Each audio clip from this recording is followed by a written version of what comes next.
चोरनी देवरानी और बोली जेठानी। एक समय की बात है, एक गांव में एक कुशल परिवार रहता था। उस परिवार में सुधा जी नाम की एक वृद्ध महिला रहती थी। सुधा जी की दो बेटी और बहुएं थी जो उनके साथ ही रहती थी। बड़े बेटे अशोक की पत्नी नम्रता संस्कारी और सर्वगुण संपन्न थी। वही छोटे बेटे की पत्नी अनाया चालाक और बहुत तेज तेज तरार थी। एक बार की बात है, सुधा जी और नम्रता मिलकर बहुत सारे लड्डू बनाकर रसोई में रख देते हैं। सुधा जी, बहू, मैं मिश्रा जी के वहाँ कुछ काम से जा रही हूँ, तुम लड्डू को थोड़ी देर बाद डिब्बे में रख देना। ये बोलकर सुधा जी बाहर चली जाती है। नम्रता अपने बेटे की आवाज़ सुनकर उसे देखने चली जाती है। तभी अनाया रसोई में आती है। शुद्ध देसी घी के लड्डू देख उसके मुंह में पानी आ जाता है और वह एक लड्डू खा लेती है। अनाया, वहाँ इतने स्वादिष्ट लड्डू मैंने पहले कभी नहीं खाए। एक काम करती हूँ, सारे लड्डू डिब्बे में रख देती हूँ और एक प्लेट में ही छोड़ दूंगी, जिससे किसी को मुझ पर शक भी नहीं होगा और मैं आराम से खा पाऊंगी।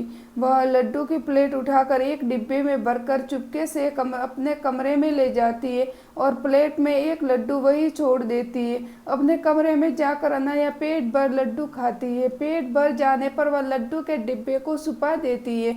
नम्रता अपने बेटे कार्तिक को सुला रही थी, तभी सुधा जी घर पर आ जाती है। सुधा जी, नम्रता, अरे ओ नम्रता। नम्रता सांस की आवाज़ सुनकर भागी हुई आती हैं। नम्रता जी, माँ जी बुलाया आपने? सुधा जी, बेटा जरा चाय बना देना और हाँ, लड्डू भी ले आना, एक दो खा लूंगी। नम्रता रसोई में जाती है और लड्डू का खाली प्लेट देखकर चौंक जाती है। नम्रता, लड्डू कहाँ गए? मैंने तो डिब्बे में भी नहीं रखे, प्लेट में तो एक ही लड्डू है, अभी माँ को बताती हूँ। नम्रता सुधा जी को जाकर बात बता देती है। नम्रता, माँ जी, लड्डू रसोई में नहीं है, मैंने वही रखे थे पर अब नहीं है। सुधा जी, क्या लड्डू तो तेरे सामने ही बनाए थे, फिर कहाँ गए? नम्रता, पता नहीं माँ जी, कार्तिक रो रहा था तो मैं कार्तिक के पास चली गई, उसे सुलाकर अभी आपकी आवाज़ सुनकर आ रही हूँ। सुधा जी रसोई में जाती हैं। अनाया लड्डू से भरा मुँह जल्दी जल्दी साफ करती है और रसोई में आती है। अनाया, क्या हुआ मम्मी जी, आप गुस्से में क्यों हो? सुधा जी, बहू, यहाँ लड्डू के प्लेट रखे थे, अब देखो इसमें एक भी लड्डू नहीं, पता नहीं कौन खा गया, शुद्ध घी के लड्डू थे। तभी अशोक और राहुल भी आ जाते हैं और रसोई में लोगों की बातों को देख दोनों रसोई की ओर जाते हैं। अशोक अपने माँ से मजाक में कहता है। अशोक, क्या हुआ माँ, क्या हुआ? माँ, किस गहन विषय पर चिंतन चल रहा है? सुधा जी, अरे देखो ना बेटा, शुद्ध घी के लड्डू बनाए थे, पता नहीं कौन खा गया, इसमें एक भी लड्डू नहीं है।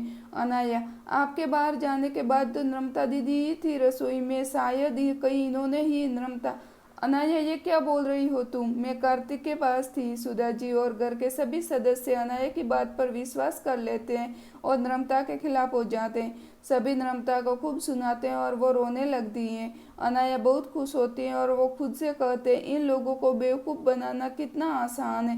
कुछ दिन बाद सुधा जी काजू और बादाम खरीद कर लाती हैं और नम्रता को संभाल कर रख देने के लिए कहती हैं। सुधा जी ये कहकर वहाँ से चली जाती हैं। नम्रता काजू और बादाम के डब्बे को अलमारी में रख देती हैं। अनाया काजू बादाम का डिब्बा देख लेती हैं और रोज मुट्ठी भर भर के खूब काजू और बादाम खाती हैं और इसी तरह एक ही हफ्ते में काजू बादाम खत्म हो जाते हैं। सुधा जी, अरे ओ नम्रता, तुम्हें जो काजू बादाम लेकर दिए थे, तू तो दिखा भी नहीं रही है, कहाँ रख दिए? हमें भी तो दर्शन करा दे, या मंदिर में रखकर पूजा करेगी तू? नम्रता, जी माँ जी, अलमारी में रखे हैं, अभी लेकर आती हूँ। ये बोलकर नम्रता रसोई में जाती है और काजू बादाम का डिब्बा निकालती हैं, पर डिब्बे में तो काजू बादाम ना के बराबर थे। ये देखकर नम्रता चौंक जाती है और रोने लगती है।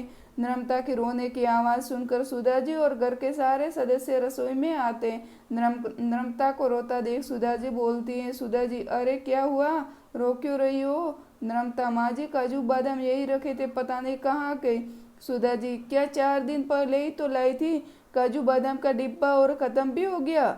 अनाया अपनी चोरी छुपाने के लिए नम्रता पर इल्ज़ाम लगा देती है और कहती है, अनाया, नम्रता जी, खाने का मन था तो खाइए, लेकिन ऐसे चोरी करना ठीक नहीं है दीदी। सुधा जी, पता नहीं इस घर में क्या हो रहा है, खाने की भी चोरी? अरे बहू, थोड़ा बहुत दूसरों को भी तो छका दिया करो, इस घर में और भी लोग रहते हैं। यह बोलकर सभी चले जाते हैं। नम्रता रोने लगती है। कुछ दिन बाद अनाया की दोस्त रिया का फोन आता है। रिया, हेलो अनाया, कैसी हो? अनाया, मैं ठीक हूँ, और तुम बताओ, इतने दिनों बाद कॉल किया। रिया, घर के काम में ना बिजी रहती हूँ, चलो ना हम दोनों कल मिलते हैं, शॉपिंग करेंगे और खाएंगे पिएंगे। अनाया, अच्छा है, ठीक है, कल मिलते हैं। वैसे ही भी शादी को 2 महीने हो गए, कहीं घूमने भी नहीं गए, राहुल को तो टाइम ही नहीं मिलता। रिया, ठीक है ना, तो कल मिलते, तू तैयार रहना। अनया खुद से कहती है, मैंने रिया को हाँ तो बोल दिया, पर पैसे कहाँ से लाऊंगी? बाहर जाने का मतलब पैसों का खर्च होना। अब अनाया पैसों को जुगाड़ में लग जाती है। वो सुधा जी के कमरे से गुजरती है, तभी अशोक सुधा जी को 10,000 रुपये रखने के लिए देता है। वह रात होते ही अनाया सुधा जी के कमरे में जाती है और उस 10,000 की गड्डी को चुरा लेती है। सुबह होते ही अशोक 10,000 सुधा जी से मांगता है। अशोक, माँ वो 10,000 दिए थे ना, वो देना दोस्त को वापस करने हैं, वह लेने के लिए आ रहा है।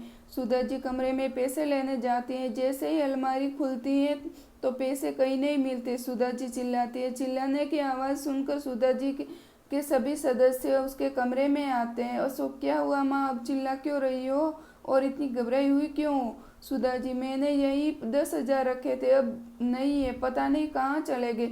अशोक, नहीं है मतलब माँ, वो पैसे मेरे दोस्त के हैं, वो आने वाला है और मैं कहाँ से ला कर दूंगा उसे? सुधा जी, कहीं ये काम बाहर वालों के किसी आदमी का तो नहीं है, लेकिन हमारे घर में कोई आता भी तो नहीं है। अशोक, हाँ माँ, आप सही कह रही हैं, अब मैं पुलिस को ही बुलाता हूँ। सुधा जी, हाँ यही ठीक रहेगा, हमारे घर में कुछ ना कुछ चोरी होते ही रहती है, अब ये पैसे भी चले गए, तू बुला ले बेटा पुलिस को। पुलिस का नाम सुनते ही अनाया घबरा जाती है। अशोक का दोस्त पैसे लेने आता है, ये देखकर नम्रता जल्दी से अपने कमरे में जाती है और अपने बसाए हुए पैसे लाकर अशोक को दे देती है। नम्रता के पास 10,000 देकर सब लोग नम्रता पर शक करने लगते हैं। सुधा जी, ये पैसे कहाँ से आए तुम्हारे पास बहू? नम्रता, माँ जी, ये हमारे बचत के पैसे हैं। सुधा जी, बचत किए हुए या फिर चुराए हुए? देख बहू, सच बता दे। अनाया की जान में जान आती है, वो भी नम्रता को कहने लगती है। अनाया, नम्रता दी, अब इसकी भी चोरी की हद हो गई, अपने ही घर में चोरी। दीदी, आपको ये बात शोभा नहीं देती। तभी पुलिस आ जाती है। पुलिस को देख अनाया घबरा जाती है। पुलिस नम्रता से पूछताछ करती है और नम्रता बेगुनाह साबित होती है। फिर पुलिस जब घर में एक एक कमरे की तलाशी लेती है, अनाया पूरी तरह से घबरा जाते हैं, क्योंकि अब पुलिस अनाया के कमरे की तलाशी ले रही है। पुलिस को नोट की गड्डी अलमारी में कपड़ों के नीचे रखे मिल जाती हैं, साथ में काजू बादाम का डिब्बा और 1-2 लड्डू भी।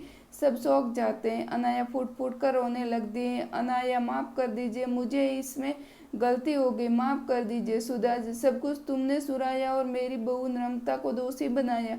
अनाया रोने लगती है और नम्रता से भी माफ़ी मांगती है। नम्रता, कोई बात नहीं अनाया, तुम्हें इस घर में चोरी करने की कोई ज़रूरत नहीं है, तुम्हें कुछ भी चाहिए तो तुम हम सबसे कह सकती हो, तुम्हारी एक गलती ने तुम्हें कितनी बड़ी मुसीबत में डाल दिया था। अनाया, मैं आप सबसे माफ़ी मांगती हूँ, आगे से ऐसा कभी नहीं करूँगी। नम्रता अनाया को गले लगा लेती है और सुधा जी नम्रता से माफ़ी मांगती है और नम्रता सबको माफ़ कर देती है और अब से सब खुशी खुशी ज़िंदगी जीते हैं। दोस्तों, ये कहानी कैसे लगे हमें कमेंट के माध्यम से ज़रूर बताएं। चैनल पर नए हैं तो प्लीज़ सब्सक्राइब करें और हमारी कहानी सुनने के लिए आपका बहुत बहुत धन्यवाद।